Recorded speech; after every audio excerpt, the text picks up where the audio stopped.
नमस्कार, मैं रविश कुमार। महाराष्ट्र में बीजेपी की पहली सूची आ गई है। इस सूची में परिवारों के नाम भी आ गए हैं। झारखंड की सूची में भी परिवारवाद का परचम लहरा रहा है। विधानसभा ही नहीं, बिहार में उपचुनाव हो रहे हैं। चारों सीटों पर बीजेपी और उसकी सहयोगी की तरफ से परिवारवाद नजर आ रहा है। देवेंद्र फडणवीस को तो टिकट मिलना ही था। उप मुख्यमंत्री होने के साथ साथ परिवारवाद के कोटे से भी आते हैं। अब किसे याद है, ना मीडिया याद दिलाता है। इनके पिता गंगाधर राव फडणवीस नागपुर से एमएलसी थे, जनसंघ के वरिष्ठ नेताओं में से थे। देवेंद्र फडणवीस की चाची शोभा ताई फडणवीस भी महाराष्ट्र में शिवसेना बीजेपी की सरकार में कैबिनेट मंत्री रहीं। देवेंद्र फडणवीस की एक और उपलब्धि है, परिवार का अगर साथ या लाभ नहीं मिला होता तो क्या देवेंद्र फडणवीस 27 साल की उम्र में नागपुर के मेयर बन पाते। 2019 से 24 के बीच महाराष्ट्र में 3 मुख्यमंत्री हुए हैं। देवेंद्र फडणवीस को 70 घंटे तक मुख्यमंत्री रहने का गौरव प्राप्त हो चुका है। 2-2.5 साल बाद जब सरकार में लौटे तो उप मुख्यमंत्री बन गए और कार्यकाल पूरा किया। जिसे बीजेपी परिवारवाद कहती है, दरअसल वह संसाधनवाद है। पता चलता है कि राजनीति में चुनाव लड़ने का संसाधन किन लोगों के पास जमा हो गया है।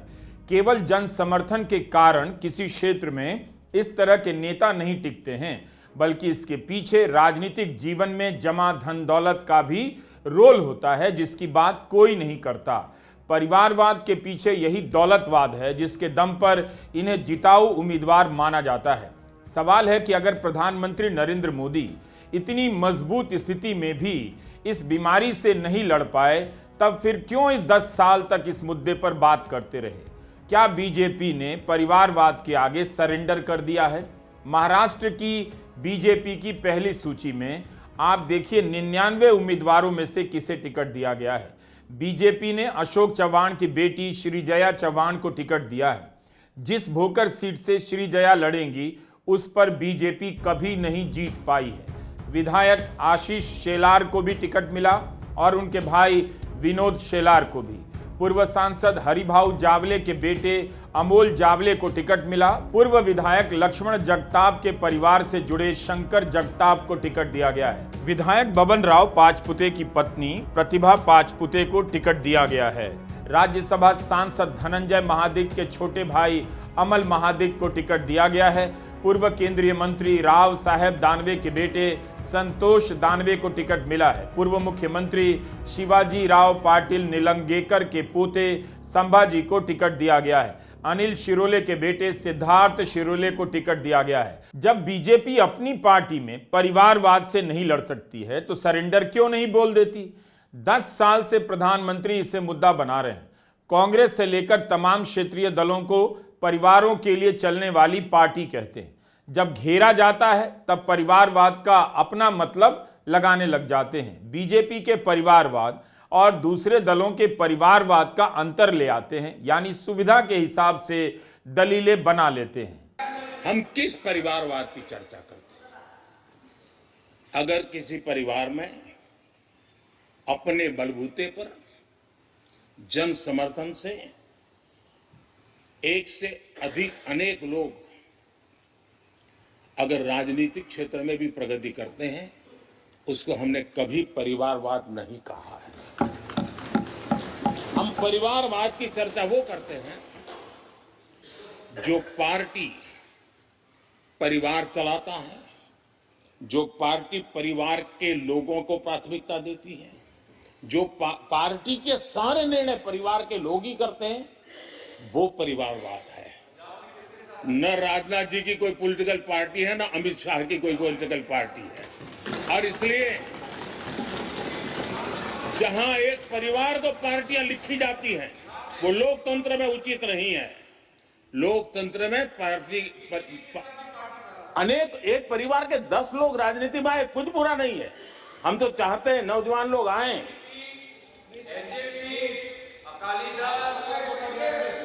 हम भी चाहते हैं ये इसकी चर्चा करिए। हमारे साथ आपके साथ मेरा विषय नहीं है। देश के लोकतंत्र के लिए परिवारवादी राजनीति, पारिवारिक पार्टियों की राजनीति ये हम सबकी चिंता का विषय होना चाहिए। प्रधानमंत्री मोदी को बताना चाहिए चंद्रबाबू नायडू की पार्टी क्या है। वह पार्टी भी तो वही है जो लोकसभा में खड़े होकर परिवारवाद की परिभाषा दे रहे हैं। टीडीपी में क्या चंद्रबाबू नायडू के रहते किसी और को मौका मिल सकता है? पिता मुख्यमंत्री हैं, उनके बेटे नारा लोकेश 3 मंत्रालयों के मंत्री हैं, यानी एक ही सरकार में बाप बेटे मुख्यमंत्री और मंत्री हैं। लेकिन गोदी मीडिया के जरिए आपको हमेशा तमिलनाडु का परिवारवाद दिखाया जाएगा, आंध्र प्रदेश का नहीं, क्योंकि टीडीपी के दम पर बीजेपी की सरकार दिल्ली में टिकी हुई है। जीतन राम मांझी की हम पार्टी प्रधानमंत्री की परिवारवाद की जो परिभाषा है उससे कितनी अलग है? अब तो ये एनडीए का हिस्सा है। जीतन राम मांझी की बहू को इमामगंज उपचुनाव के लिए उम्मीदवार बनाया गया है। इस परिवार में ही इमामगंज से कई दावेदार निकल आए। आखिर बीजेपी को हम पार्टी का परिवारवाद क्यों नहीं दिखता है? इमामगंज की सीट पर इसलिए उपचुनाव हो रहा है क्योंकि जीतन राम मांझी सांसद बनकर मोदी सरकार में कैबिनेट मंत्री बन गए। मांझी जी के जो समधी हैं वो बिहार सरकार में इस समय मंत्री हैं। बिहार की जिन 3 सीटों पर बीजेपी उपचुनाव लड़ रही है उस पर भी ऐसे ही उम्मीदवारों को टिकट दिया गया जिनका संबंध परिवारवादी नेताओं से रहा है। बीजेपी उपचुनाव में परिवारवाद से नहीं लड़ पा रही है। उपचुनाव में जहां उसकी हार जीत से सरकार पर कोई फर्क नहीं पड़ता और अगले 1 साल में वहां विधानसभा चुनाव होने हैं। चिराग पासवान की पार्टी को प्रधानमंत्री मोदी परिवारवाद की किस परिभाषा में रखेंगे? कब तक सुविधा के हिसाब से परिवारवाद की परिभाषा को शिफ्ट करते रहेंगे?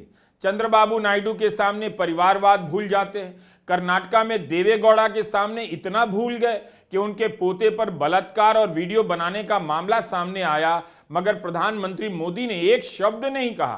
परिवारवाद में आखिर ऐसा क्या है कि बीजेपी उसके आगे लाचार नजर आती है? यह पोस्टर तो बीजेपी के ही एक कार्यकर्ता ने जारी किया है। राजीव रंजन सिंह आईपीएस से सेवानिवृत्त होने के बाद बीजेपी में आ गए, मगर टिकट नहीं मिला। 2022 में रिटायर होने के बाद पिछले साल जून में बीजेपी में शामिल हुए।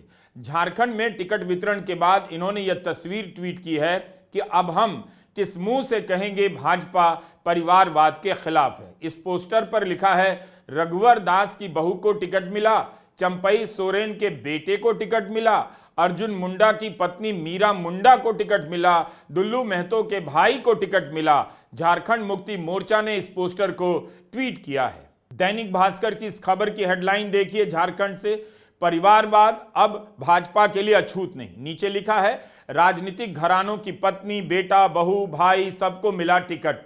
इसमें कुछ और नाम है। मधु कोड़ा की पत्नी गीता कोड़ा को टिकट मिला। एक विधायक है इंद्रजीत महतो, उनकी पत्नी को टिकट मिला। पूर्व विधायक संजीव सिंह की पत्नी सांसद सीपी चौधरी के भाई को टिकट मिला है। दूसरे दलों को परिवारवादी बताने में बीजेपी ने कितना समय गंवाया है और अपनी पार्टी को लोकतंत्र का आदर्श बताती रही। अखबारों में आपको चुनावों के पहले ऐसी बहुत सी खबरें मिलेंगी कि नेता पुत्र को टिकट नहीं मिलेगा, मगर अंत में सबको मिल रहा है। प्रधानमंत्री मोदी ने खुद को परिवारवाद के विरोध में जो राजनीति होती है उसका ब्रांड एम्बेसडर बनाया कि उनका कोई परिवार नहीं है, आगे नहीं है, पीछे नहीं है, जो भी है उनके लिए देश है। लेकिन आखिर वे परिवारवाद से क्यों नहीं लड़ पाए? अपनी ही पार्टी के सामान्य कार्यकर्ताओं को टिकट क्यों नहीं दिलवा पाए?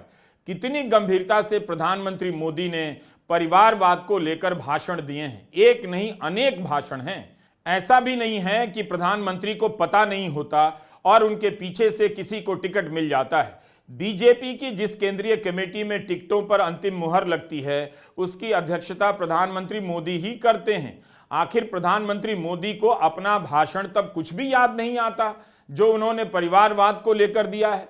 क्या प्रधानमंत्री मोदी को परिवारवाद पर लेक्चर देना बंद नहीं कर देना चाहिए? जब उपचुनाव में वे परिवारवाद के खिलाफ कदम नहीं उठा सकते, जिस मीटिंग में बैठे हैं उस मीटिंग में वो परिवारवाद के नाम पर टिकट नहीं काट सकते, तब फिर इस पर भाषण देते हुए वे राजनीतिक विचारक क्यों लगना चाहते हैं? कर्नाटका में भी उपचुनाव हो रहे हैं। पूर्व मुख्यमंत्री बासवराज बोम्मई अब सांसद बन गए हैं। उनकी सीट पर उनके बेटे को टिकट दिया गया है। बासवराज ने हिंदू से कहा है कि वह नहीं चाहते थे कि उनका बेटा चुनाव लड़े। मैंने इस पर विचार करने के लिए 2 दिन का समय भी मांगा, लेकिन मुझे नहीं दिया गया। जेपी नड्डा ने तो कुछ कहने का समय ही नहीं दिया। पार्टी आलाकमान का फैसला है कि उनका बेटा भरत बुम्बई चुनाव लड़े, तो ये हालत है बीजेपी में परिवारवाद से लड़ाई की। आज मेरे देश के लोकतंत्र में एक ऐसी विकृति आई है जो कभी भारत के लोकतंत्र को मजबूती नहीं दे सकती, और वो क्या है बीमारी? परिवारवादी पार्टियां। और उनका तो मंत्र क्या है? Party of the family, by the family and for the family.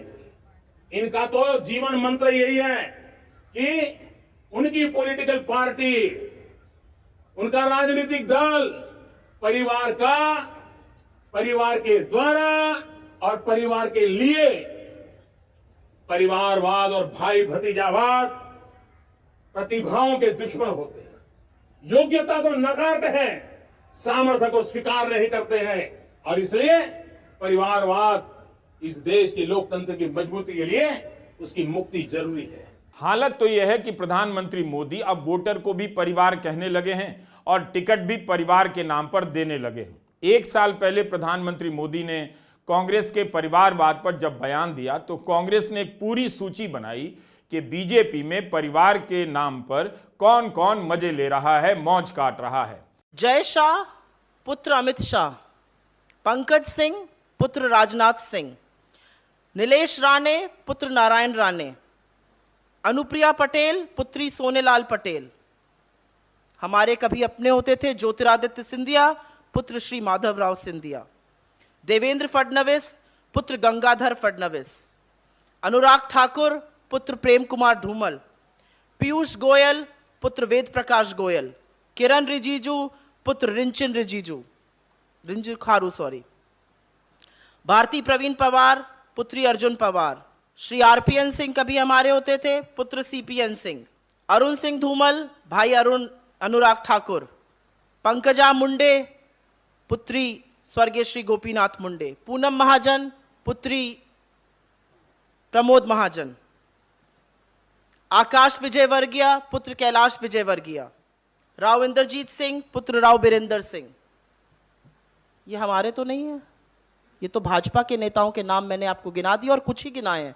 इसमें कल्याण सिंह के बच्चे, कलराज सिंह के बच्चे, इन लोगों के तो नाम अभी मैंने आपको गिनाए नहीं, और बड़ी लंबी फहरिस्त है हर राज्य में। कर्नाटका, मध्य प्रदेश या हरियाणा, हर जगह परिवारवाद के नाम पर बीजेपी ने टिकट दिए हैं। किसी भी चुनाव के समय बीजेपी के उम्मीदवारों की सूची देखिए, परिवारों के गढ़ नजर आएंगे। इसके बाद भी यह पार्टी दूसरे दलों को लोकतंत्र का लेक्चर देती है। होता यह है कि राजनीतिक दल अब मूल समस्याओं पर बात नहीं करते। आप जिस समस्या से परेशान हैं उसकी बात नहीं करेंगे, लेकिन आपके सामने एक नई समस्या खड़ी कर देंगे और कहेंगे कि देखो हम इसके लिए लड़ रहे हैं। क्या आप जानते हैं कि महाराष्ट्र विधानसभा में महिलाओं को लेकर मात्र 119 सवाल पूछे गए, यानी जिन महिलाओं के मुद्दे पर महायुति के नेता चुनाव लड़ेंगे उनसे जुड़े केवल 2% सवाल ही पूरे 5 सालों में पूछे गए। लेकिन जब अजीत पवार लाडली बहन योजना का प्रचार करने निकलते हैं तो गुलाबी जैकेट पहन लेते हैं और कार्यक्रम स्थल को गुलाबी पोस्टरों से भर दिया जाता है। यह महाराष्ट्र विधानसभा है, इसकी 288 सीटों के लिए चुनाव हो रहे हैं। 2019 से 2024 के दौरान मात्र 12 सत्र हुए। 5 साल में विधानसभा का कामकाज मात्र 131 दिनों के लिए ही चला। नीतियों पर रिसर्च करने वाली संस्था संपर्क ने बताया कि 2024 के बजट सत्र के बाद प्रश्नोत्तर काल ही रद्द हो गया और 2020 में कोरोना के चलते 3 सत्र रद्द हो गए। तो हमने महाराष्ट्र की पिछली आउटगोइंग विधानसभा का अध्ययन किया है। ऐसा अभ्यास हम करते आए हैं। 5 साल में 12 सत्र हुए, सिर्फ 131 दिन काम हुआ। हमने तारांकित प्रश्न और लक्ष्यवेधी सूचना मिलकर 5,921 प्रश्नों का अध्ययन किया। सब 288 विधायकों ने क्या क्या पूछा और सब 36 जिलों में से, हर जिले में से कौन से प्रश्न पूछे गए वगैरह। साल में प्रति मतदार संघ कॉन्स्टिट्यूएंसी औसत सिर्फ 4 प्रश्न उठाए गए, मतलब 5 सालों में सिर्फ 20। पर विधानसभा की समितियां पूरे 5 साल नहीं चली। 5 साल में समितियों ने काम ही नहीं किया। सत्ता पक्ष के जो विरोधी आमदार थे उनको कॉन्स्टिट्यूएंसी के काम के लिए फंड्स नहीं मिले। जो लोकल एरिया फंड्स होते हैं वो उसके लिए उन्हें कोर्ट में जाना पड़ा। और जो खर्चा किया है 5 साल में लोकल एरिया फंड्स का, वो उसका कोई ब्यौरा ही नहीं है, कोई वेबसाइट पर वो अवेलेबल नहीं है। चुनाव प्रचार में हर भाषण महिलाओं से शुरू होगा और उन्हीं पर खत्म होगा। क्या कोई याद दिलाएगा कि उद्धव ठाकरे की सरकार ने महिलाओं की सुरक्षा के लिए शक्ति बिल बनाया? 4 साल बाद भी राष्ट्रपति ने बिल को मंजूरी नहीं दी। बीजेपी के राज्यों में डबल इंजन की सरकारें चलती हैं, महाराष्ट्र में ट्रिपल इंजन की सरकार चल रही है। राज्य में फोड़ा फोड़ी की राजनीति ऐसी चली कि इस बार मुख्य राजनीतिक दलों की संख्या 6 हो गई है। 2 शिवसेना हो गई है, 2 एनसीपी हो गई है, 1 बीजेपी, 1 कांग्रेस, और भी दल हैं बहुजन विकास अघाड़ी और AIMIM। एकनाथ शिंदे की शिवसेना के 16 विधायकों के अयोग्य ठहराने का मुद्दा सुप्रीम कोर्ट में चलता ही रहा। इसके साथ ही असली शिवसेना और असली एनसीपी किसकी है, यह मुद्दा भी सुप्रीम कोर्ट में लंबित है। कुछ बदल नहीं रहा है, बस चलता चला जा रहा है। नमस्कार, मैं रवीश कुमार।